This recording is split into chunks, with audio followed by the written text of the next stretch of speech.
Este es un mensaje del pastor John MacArthur, traducido y predicado en español para el mundo de habla hispana. Estamos estudiando el capítulo 53 de Isaías. Isaías es una profecía en el Antiguo Testamento.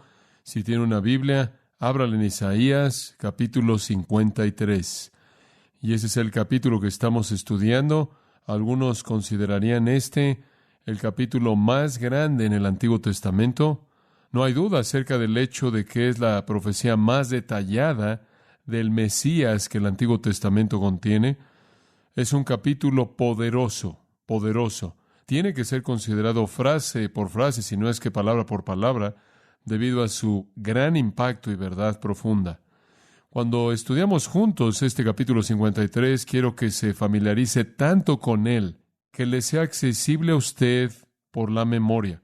Y entonces, conforme avanzamos, este es el mensaje número 4 el día de hoy, y vamos a llegar a los versículos 2 y 3, entonces vamos a tardar algo de tiempo antes de que acabemos con el capítulo entero.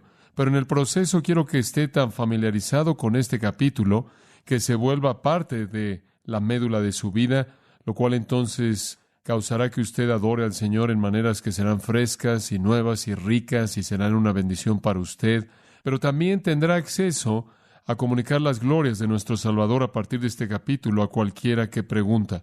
Entonces, escuchemos la lectura de este capítulo, Isaías 53. ¿Quién ha creído a nuestro anuncio? ¿Y sobre quién se ha manifestado el brazo de Jehová? Subirá cual renuevo delante de él, y como raíz de tierra seca. No hay parecer en él, ni hermosura, le veremos, mas inatractivo para que le deseemos. Despreciado y desechado entre los hombres, varón de dolores, experimentado en quebranto, y como que escondimos de él el rostro, fue menospreciado y no lo estimamos. Ciertamente llevó él nuestras enfermedades y sufrió nuestros dolores, y nosotros le tuvimos por azotado, por herido de Dios y abatido. Mas él herido fue por nuestras rebeliones, molido por nuestros pecados. El castigo de nuestra paz fue sobre él, y por su llaga fuimos nosotros curados. Todos nosotros nos descarriamos como ovejas, cada cual se apartó por su camino, mas Jehová cargó en él el pecado de todos nosotros. Angustiado él y afligido, no abrió su boca, como cordero fue llevado al matadero, y como oveja delante de sus trasquiladores, enmudeció y no abrió su boca. Por cárcel y por juicio fue quitado, y su generación, ¿quién la contará? Porque fue cortado de la tierra de los vivientes, y por la rebelión de mi pueblo fue herido. Y se dispuso con los impíos su sepultura, mas con los ricos fue en su muerte, aunque nunca hizo maldad, ni hubo engaño en su boca. Con todo eso, Jehová quiso quebrantarlo, sujetándole a padecimiento. Cuando haya puesto su vida en expiación por el pecado, verá al linaje, vivirá por largos días, y la voluntad de Jehová será en su mano prosperada. Verá el fruto de la aflicción de su alma, y quedará satisfecho. Por su conocimiento justificará a mi siervo justo a muchos, y llevará las iniquidades de ellos. Por tanto, yo le daré parte con los grandes, y con los fuertes repartirá despojos, por cuanto derramó su vida hasta la muerte, y fue contado con los pecadores, habiendo él llevado el pecado de muchos, y orado por los transgresores. Quiero comenzar con una serie de preguntas y darle un panorama de este capítulo. Vamos a abordarlo a manera de introducción, de manera diferente. Para esta mañana, una serie de preguntas que nos va a ayudar a entender el panorama general aquí. ¿Cuál es el tema de esta profecía? ¿Cuál es el tema de este capítulo? El tema de este capítulo es sufrimiento. Sufrimiento horrible, sufrimiento terrible, sufrimiento traumático, sufrimiento agonizante, sufrimiento doloroso y sufrimiento mortal. Es evidente que el sufrimiento es el tema. Versículo 3, varón de dolores, experimentado en quebranto. Versículo 4, sufrió nuestros dolores, llevó en nuestras enfermedades. Fue herido por Dios y abatido. Versículo 5, fue herido, fue molido, fue castigado. Versículo 6, Jehová cargó en él el pecado de todos nosotros. Versículo 7, angustiado, afligido, como cordero fue llevado al matadero. Versículo 8, experimentó cárcel, juicio, fue cortado de la tierra de los vivientes. Todo esto indica que esta es una experiencia terrible, terrible de sufrimiento. El versículo 10 repite que Él fue quebrantado, fue sujetado a padecimiento. El versículo 11 habla de la aflicción de su alma. ¿Quién puede llevar un sufrimiento de esta magnitud, un sufrimiento tan enorme? Bueno, usted podrá decir, supongo que en algún lugar alguien merece sufrir así, pero eso lleva a una segunda pregunta. ¿Acaso fue el sufrimiento merecido?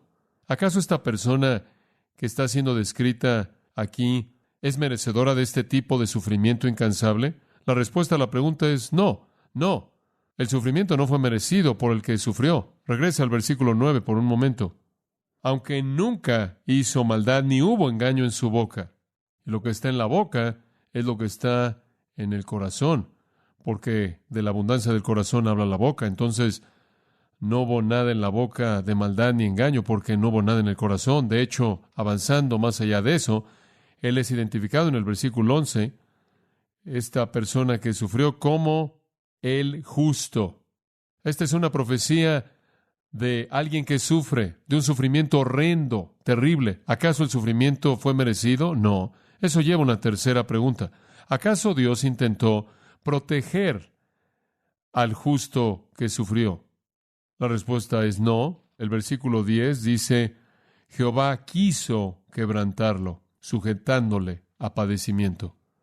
Es una historia sorprendente. Sufrimiento sin paralelos, sufrimiento inmerecido por parte de una persona justa que sufrió, quien no es protegido por un Dios justo, lo cual nos lleva a la cuarta pregunta. ¿Acaso es esa una falla por parte de Dios? ¿Es eso incoherente con la naturaleza justa de Dios? ¿El no proteger a un hombre justo de dicho sufrimiento? ¿Es coherente con la naturaleza justa de Dios dejar que este hombre sufra? La respuesta es sí, sí, debido a lo que leemos comenzando en el versículo 5. Él fue herido por nuestras rebeliones. Él fue molido por nuestros pecados. El castigo de nuestra paz fue sobre Él. Y por su llaga fuimos nosotros curados. Versículo 6. Jehová cargó en él el pecado de todos nosotros. Al final del versículo 8. Y por la rebelión de mi pueblo fue herido. Porque fue cortado de la tierra de los vivientes. Y por la rebelión de mi pueblo fue herido. Versículo 11. Llevará las iniquidades de ellos. Versículo 12. Habiendo Él llevado el pecado de muchos. Él es alguien que sufre de manera vicaria. Él es alguien que sufre de manera sustitutiva. Él está sufriendo no por sus propios pecados, sino por los pecados de otros. Lo cual lleva a otra pregunta. ¿Por qué es que un hombre haría eso? ¿Por qué es que algún hombre que es justo sufriría de manera tan horrible sin ser protegido por Dios y después sufriría de manera vicaria por los pecados que él no cometió, sino por los pecados de otros? La respuesta es porque él estuvo dispuesto, porque él quiso hacer eso. Sí, versículo 10. Cuando haya puesta su vida en expiación por el pecado, él se entregó a sí mismo como una ofrenda por la culpa, una ofrenda por los culpables. Sí, versículo 12. Él derramó su vida hasta la muerte. Qué persona tan sorprendente que quiso sufrir tanto, sufrir de manera inmerecida, sufrir sin la protección de un Dios justo. Aunque Él fue justo, sufrir de manera vicaria, sufrir con disposición. ¿Por qué? Esa es la siguiente pregunta. ¿Por qué es que Él haría esto? ¿Cuál es el resultado? En primer lugar, en el versículo 11, Él, al hacer esto, justificará a muchos. Esto es, Él, mediante su sufrimiento, hará de muchos justos, y Él será exaltado. Como resultado de su angustia, versículo 11, Él verá luz. Eso es lo que ese versículo significa. Él verá luz, Él verá la vida, Él será satisfecho. Y versículo 12, Él tendrá parte con los grandes y con los fuertes repartirá despojos. En otras palabras, Él será recompensado, Él será exaltado. ¿Cómo será exaltado? Bueno, nos acordamos, ¿no es cierto? De regreso al capítulo 52, versículo 13, Él será engrandecido y exaltado y será puesto muy en alto. Versículo 15, asombrará Él a muchas naciones, Los reyes cerrarán ante él la boca porque verán lo que nunca les fue contado y entenderán lo que jamás habían oído. ¿Quién es este? ¿Quién es este? Bueno, no podría ser ningún otro más que ¿quién? El Señor Jesucristo. ¿Acaso el mundo no puede ver eso? ¿Acaso el mundo no puede ver esto? Esto es escrito 700 años antes de que Jesús naciera, o aproximadamente, lo cual es suficiente evidencia de que Dios es el autor de las Escrituras, porque solo Dios conoce el futuro a detalle. El mundo, ¿cómo no puede ver esto? Este tiene que ser Jesucristo. Todos estos detalles son cumplidos en Él. Pero de nuevo, el mundo no tiene la Biblia, lee la Biblia, conoce la Biblia. Entonces, cuando vemos, digamos, a los gentiles, a las naciones del mundo, no necesariamente esperamos que ellos crean en Jesucristo. Ellos no conocen Isaías 53, el Antiguo Testamento, la verdad del Nuevo Testamento, la escritura del relato de Jesús. Pero entonces, ¿qué hay acerca de los judíos? ¿Qué hay acerca de los judíos? Ellos conocen la historia de Cristo, si no es por ninguna otra razón que para asegurarse de que todo el mundo sepa que lo rechazaron. Eso es parte de ser judío en el mundo. Asegurarte de que estés claro en que Jesús no es el Mesías. Jesús no fue el Salvador. ¿Por qué es que los judíos no creyeron en esto? ¿Cómo es que los judíos no toman Isaías 53 y lo colocan contra los evangelios Mateo, Marcos, Lucas y Juan y dicen, este solo puede ser Jesús? ¿Por qué es que no hacen eso? Uno de ellos, alguien que ama al Señor Jesús, llamado Mitch Glaser, tiene un ministerio llamado el Ministerio del Pueblo Escogido. Y él ha escrito un artículo en un libro reciente llamado o titulado El Evangelio según Isaías 53, que es muy interesante. Hay que reconocer que solo un 10% de judíos en el mundo, y hay unos 14 millones, solo un 10% de ellos son ortodoxos. Eso significa que ellos escudriñan las Escrituras, ellos conocen algo de las Escrituras.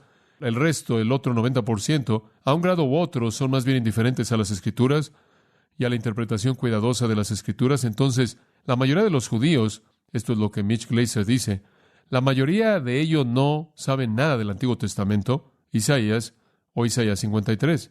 No lo conocen.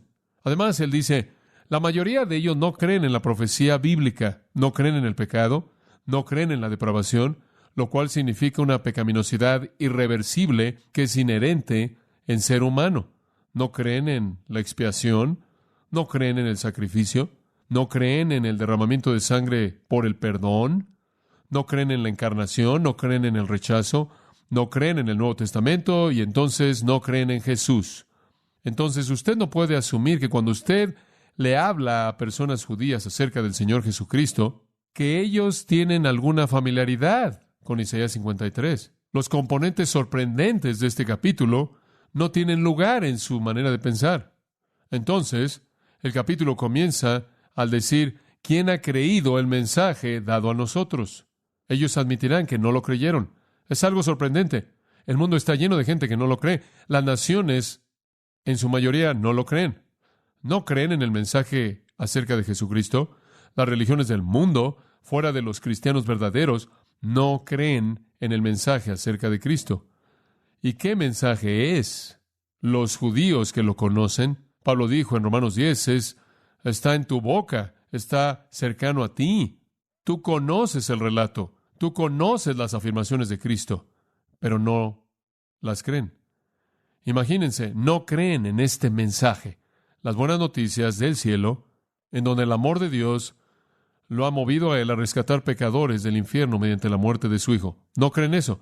No creen el mensaje, las buenas noticias de que un Dios invisible ha enviado a un Salvador invisible a esta generación invisible para proveer bendiciones invisibles en un cielo invisible para ser recibidas por una fe invisible. No creen en las buenas noticias de salvación y perdón para los pecadores del pecado e ira y juicio.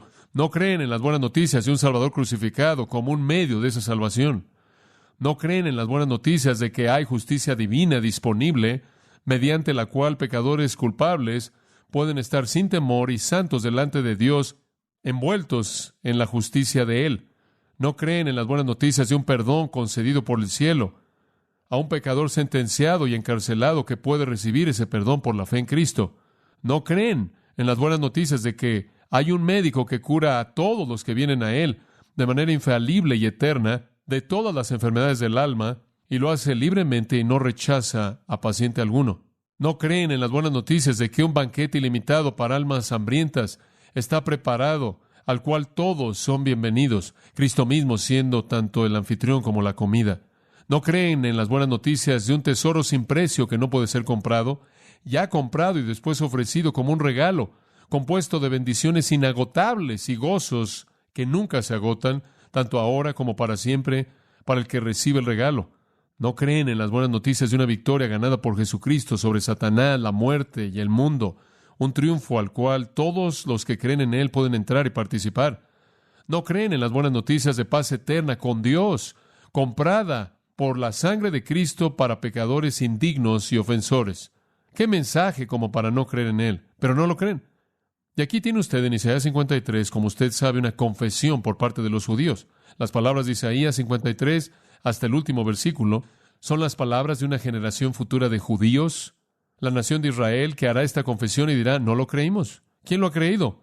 Muy pocos, muy pocos. Todo aquel que lo cree, judío o gentil, en cualquier punto será salvo. Pero no lo creímos. Ellos confesarán eso.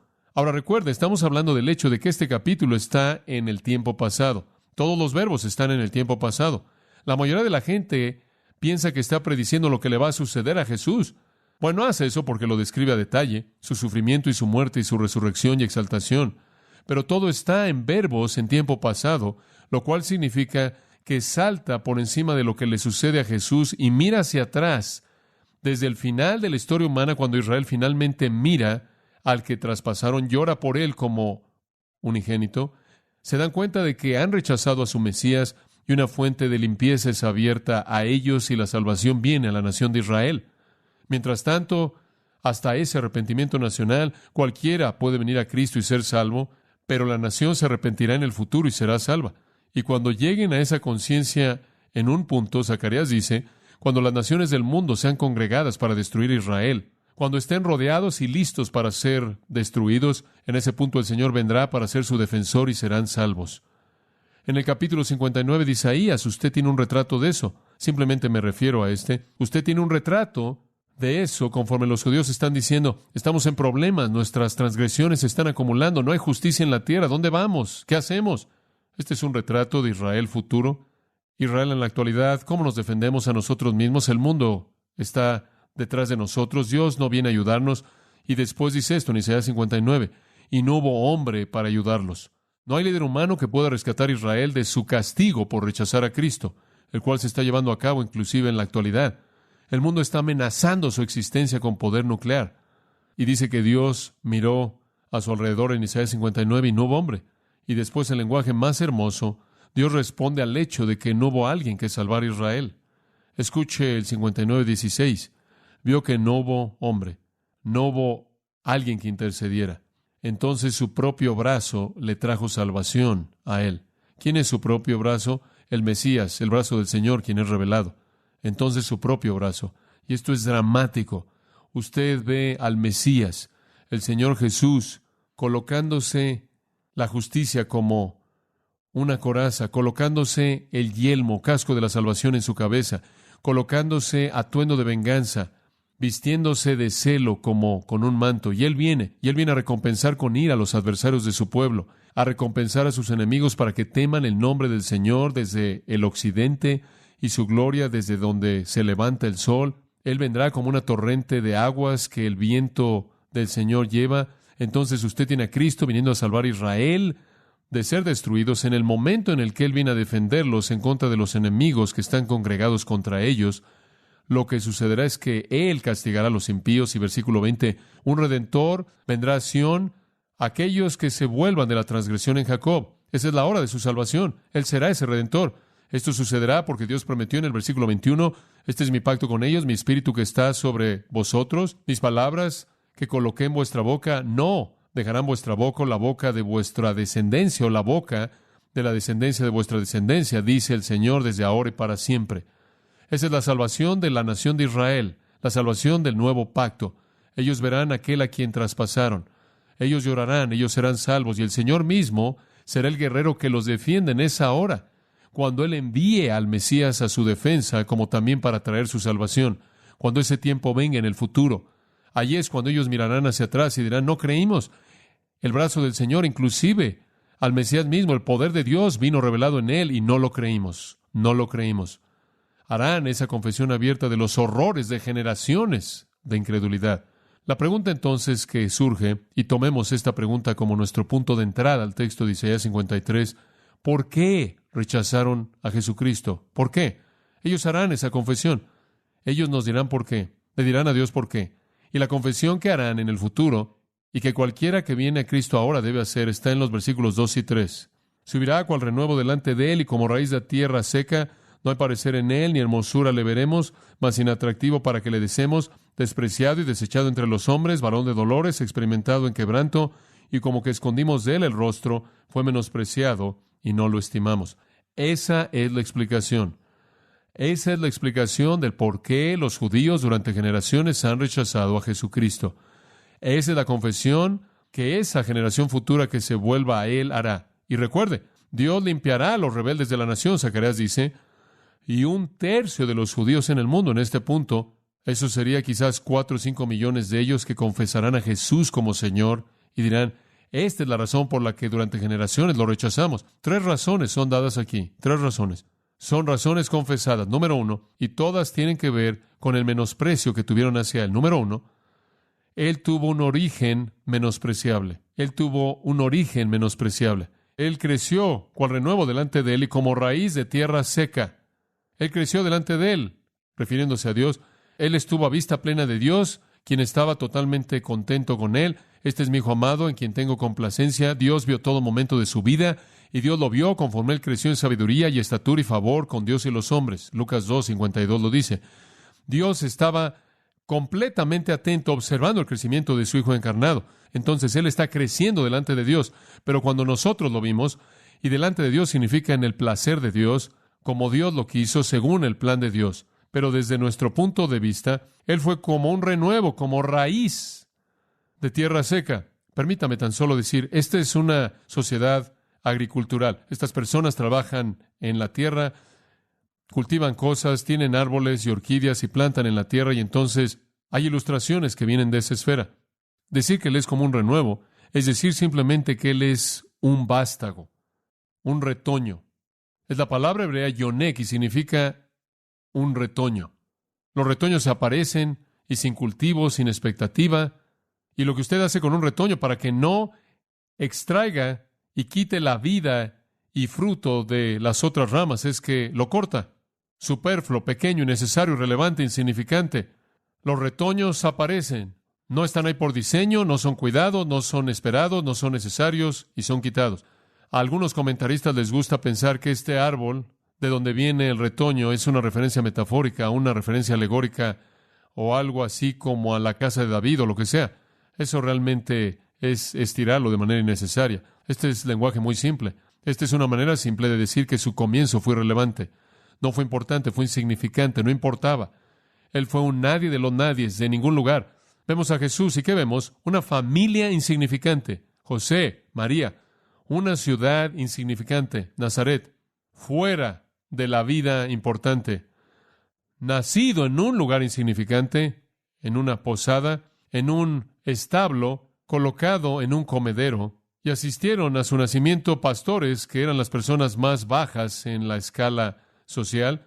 Ningún nacimiento real, ningún estatus social, ninguna nobleza familiar, ninguna educación formal, 30 años como carpintero en Nazaret, ningún contacto con alguien que importaba, con la élite, con los importantes.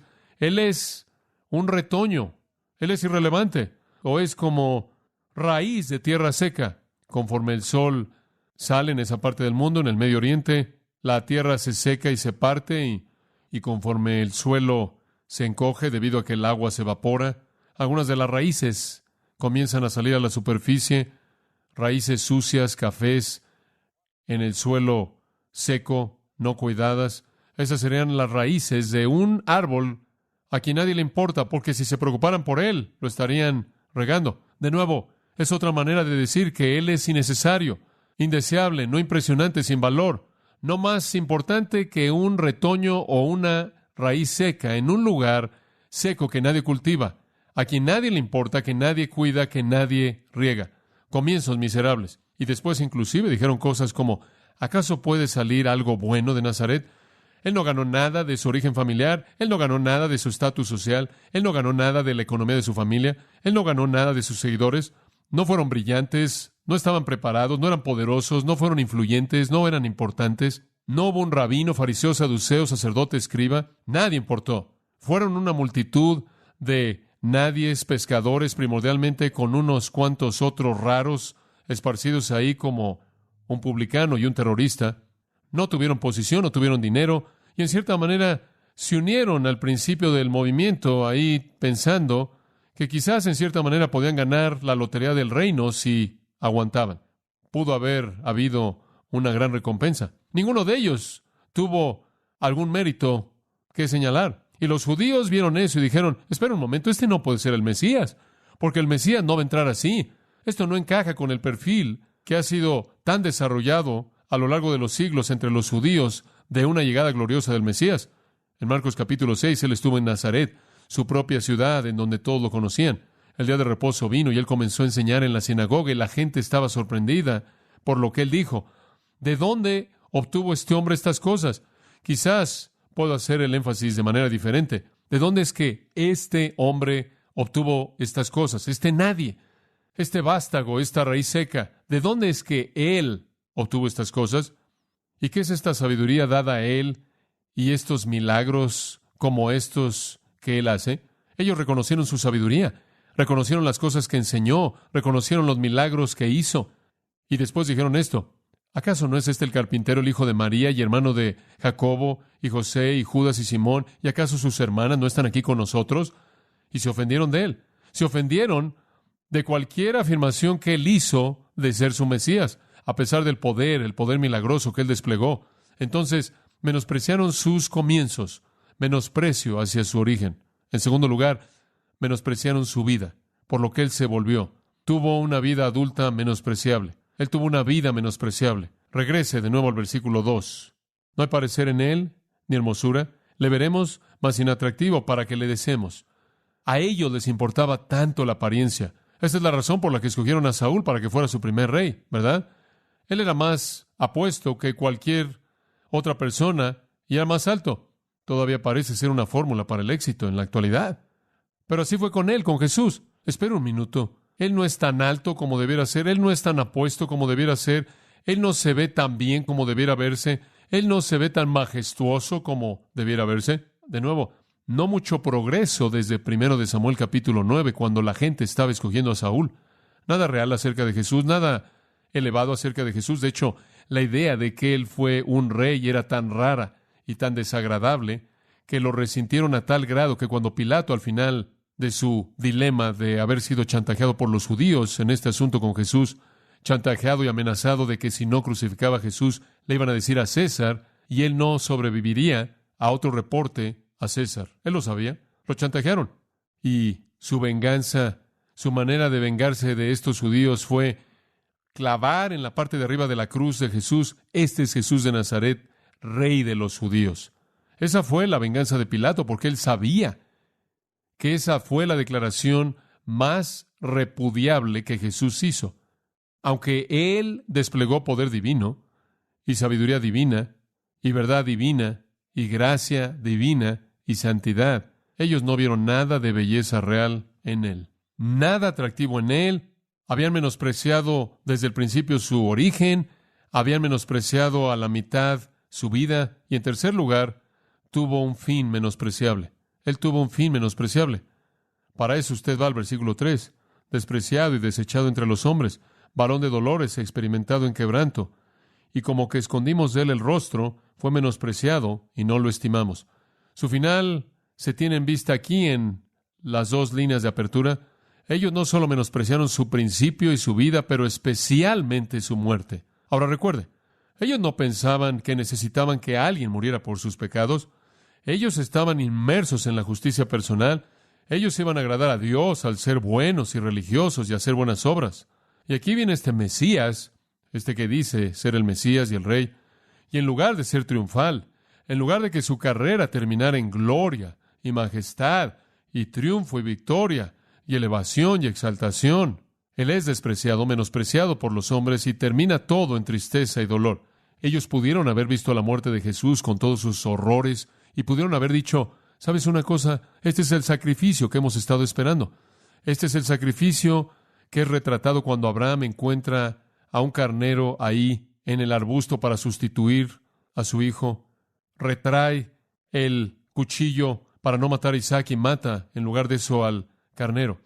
Este es el cumplimiento de la matanza del Cordero de la Pascua y de colocar la sangre en el dintel y en el marco de la puerta y escapar la ira de Dios porque un cordero había sido sacrificado. Este es el sacrificio final, el único sacrificio verdadero salvador, retratado en los millones de sacrificios que hicieron día tras día, tras día, tras día, conforme animales fueron matados a lo largo de toda su historia.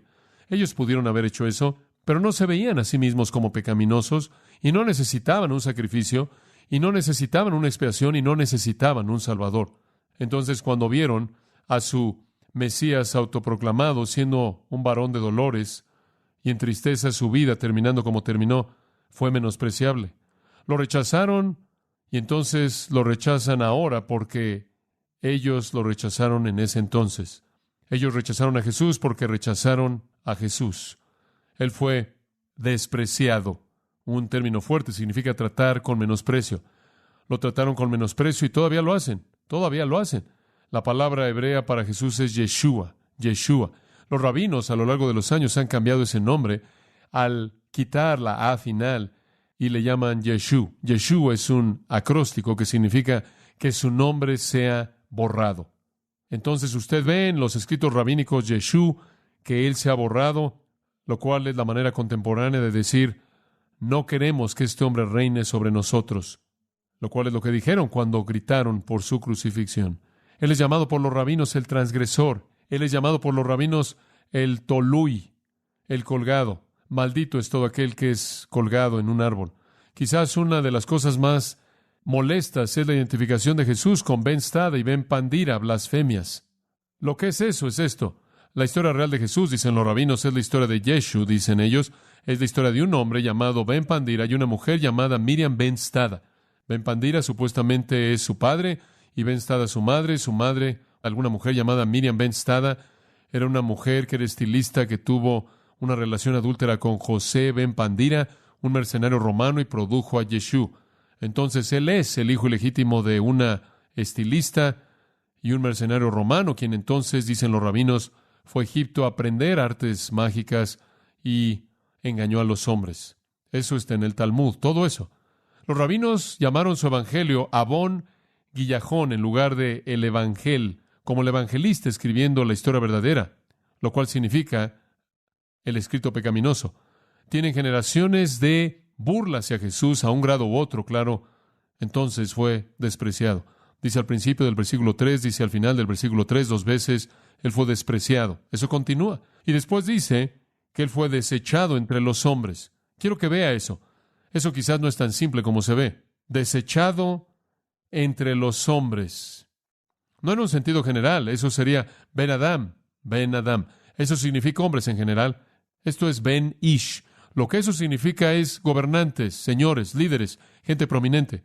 Entonces, ¿qué es lo que el populacho dice? Miren, comienzo menospreciable, vida menospreciable, final menospreciable en el que ninguna persona importante lo afirmó. Vimos a nuestros líderes y fueron los que estaban pidiendo su sangre. En Juan 7 hay un testimonio importante acerca de esto. En Juan 7 usted puede verlo, digamos, en el versículo 45. Vinieron los oficiales a los principales sacerdotes y dijeron, ¿por qué no quieren a Jesús? Los enviamos a ustedes para tomarlo, para arrestarlo. Tráiganlo a nosotros. Entonces estos oficiales, la policía del templo, dicen, bueno, jamás hombre ha hablado como este hombre habla. No sabemos qué hacer con él. Simplemente nos impresionó su enseñanza. Y los fariseos respondieron y dijeron esto, ustedes no han sido engañados también, ¿verdad? Escuchen esto. Ninguno de los gobernantes o los fariseos ha creído en él. Juan 7:48. Nadie importante creyó en él. Entonces, cuando los judíos miran hacia atrás desde un tiempo futuro, van a decir, mira, vimos el comienzo de su vida, la mitad de su vida, el final de su vida, y no hubo nada en él que lo hiciera atractivo, y no encajó con nuestro retrato, y después su muerte es tan horrenda, Él es rechazado, Él es menospreciado, nadie importante está del lado de Él. ¿Qué debemos hacer? Seguimos a nuestros líderes. Nadie de la élite de poder estuvo cercano a Él. Ninguno de ellos lo apoyó. Ninguno de ellos creyeron en Él. Unos cuantos que debieron haber creído en Él retrocedieron porque el precio era demasiado elevado. Y hubieron unos cuantos discípulos secretos que se aparecieron más tarde. Pero la gente de rango no estuvo impresionada.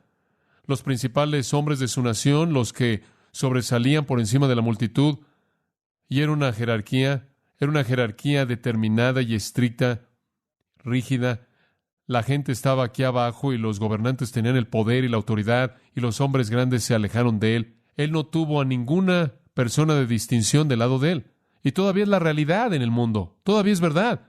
Las obras, el poder de Jesús fue atribuido a Satanás. Fueron los líderes quienes dijeron, Él hace lo que hace por los poderes del infierno, Belcebú, Satanás. Y entonces persiguieron y martirizaron a sus seguidores. Llamaron a los apóstoles apóstatas y dijeron, son peores que los paganos.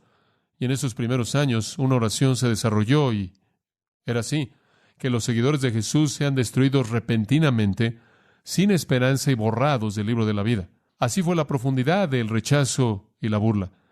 Y él terminó como un varón de dolores, versículo 3, y experimentado en quebranto. Simplemente usted ve su vida y es triste. Ese no puede ser el Mesías. En lugar de traerle sufrimiento, en lugar de traer tristeza en los enemigos de Israel y las naciones, como los profetas dicen que él lo iba a hacer, él mismo es varón de dolores, literalmente dolores, pero no dolor externo. Dolor de corazón en todas sus formas sería el hebreo de esa palabra. Y después él estuvo experimentado o familiarizado con el quebranto, tristeza del alma. Él fue una persona triste. Él estuvo triste en el interior. Usted podría verlo de esta manera. Ellos lo vieron como alguien patético, con una tristeza profunda. Él clama, él llora. No hay relato alguno en el Nuevo Testamento que diga que él en algún punto rió. ¿Dónde está su gran líder, triunfal, victorioso, lleno de gozo, emoción, entusiasmo? ¿Quién es este hombre que está quebrantado de corazón, llorando, triste, sufriendo dolor? Y claro, encima de eso estuvo el dolor en sí. Y eso fue tan malo, versículo 3 dice, y eso fue tan malo que el versículo 3 dice, que como que escondimos de él el rostro. Para cuando él llegó a la cruz, él estaba desfigurado más que cualquier otro hombre. Dice el versículo 14 del capítulo 52. Una corona de espinas metida en su cabeza, sangre corriendo por su cuerpo, moscas cubriéndolo en su desnudez, colgando en el sol abierto en la cruz, con clavos atravesando sus manos, las marcas de los azotes, con saliva seca en su rostro y en su cuerpo, moretones de los golpes en el rostro y de los golpes con las varas. La realidad de su sufrimiento simplemente no encaja con el retrato del Mesías. Ahora recuerde, ellos no necesitaban, pensaban ellos, a un Salvador. Y Jesús dijo, yo no puedo hacer nada con ustedes porque no vine a llamar a los justos al arrepentimiento. Él es alguien a quien rechazan de manera total. Entonces Él es alguien de quien los hombres esconden su rostro. Alguien tan grotesco, tan deformado, tan feo, tan repudiable, que usted ni siquiera lo voltea a ver. Es demasiado vergonzoso. Es demasiado penoso, es demasiado feo, es demasiado horrible, es demasiado inolvidable. Usted no quiere tener esa imagen en su rostro. Esa es la actitud continua de Israel hacia Jesús. Él es horrendo para ellos como un Mesías. Despreciable. Entonces, al final del versículo 3, fue menospreciado y no lo estimamos. Esa es una frase muy benigna, esa última, no lo estimamos. En español lo que significa es que lo consideramos como nada. Lo consideramos como alguien que no existe. Ese es el menosprecio definitivo. Él es un nadie para nosotros. Esa es la perspectiva histórica de Jesús por parte de los judíos. Le doy gracias al Señor porque muchas personas judías, una por una, están viniendo a Cristo a lo largo de toda esta época de la iglesia y lo están viendo por quien Él realmente es. Y no son buenas noticias que algún día la nación se convertirá y lo verá y hará esta confesión. Sé que algunas personas podrán decir, bueno, esto se oye como algún tipo de antijudío. No, esta no es una confesión gentil. Esta es una confesión de los judíos en el día futuro, cuando mirarán hacia atrás y se darán cuenta de lo que han hecho. Esta no es una evaluación gentil de incredulidad judía. Esta es una evaluación judía. Este es un arrepentimiento. Estas son palabras que la nación hablará en su confesión, emanando de un corazón quebrantado del peor pecado imaginable de rechazar a Cristo. Y estas son palabras que usted necesita hablar si usted ha estado rechazando a Jesucristo. Usted necesita decir estas mismas palabras ahora, judío gentil, sea quien sea usted, para que una fuente de limpieza sea abierta a usted. Hasta el tiempo en el que ellos crean en el futuro, y quizás el futuro cercano, queremos decir esto, Romanos 1:16, porque no me avergüenzo del Evangelio de Cristo, porque es poder de Dios para salvación a todo aquel que cree, al judío primeramente y también al griego. Quiero cerrar en el último minuto 2 al pedirle que me acompañe a Hechos capítulo 3, versículo 17. Este es el sermón de Pedro, después del sermón de Pentecostés, en los días de la primera iglesia. Es un sermón tan grandioso. Versículo 13. Pedro dice: el Dios de Abraham, de Isaac y de Jacob, el Dios de nuestros padres, ha glorificado a su Hijo Jesús, a quien vosotros entregasteis y negasteis delante de Pilato, cuando éste había resuelto ponerle en libertad. Mas vosotros negasteis al santo y al justo, y pedisteis que se os diese un homicida, y matasteis al autor de la vida, a quien Dios ha resucitado de los muertos, de lo cual nosotros somos testigos, y por la fe en su nombre, a este hombre que acaban de curar, que vosotros veis y conocéis, le ha confirmado su nombre, y la fe que es por él ha dado a completa sanidad en presencia de todos vosotros.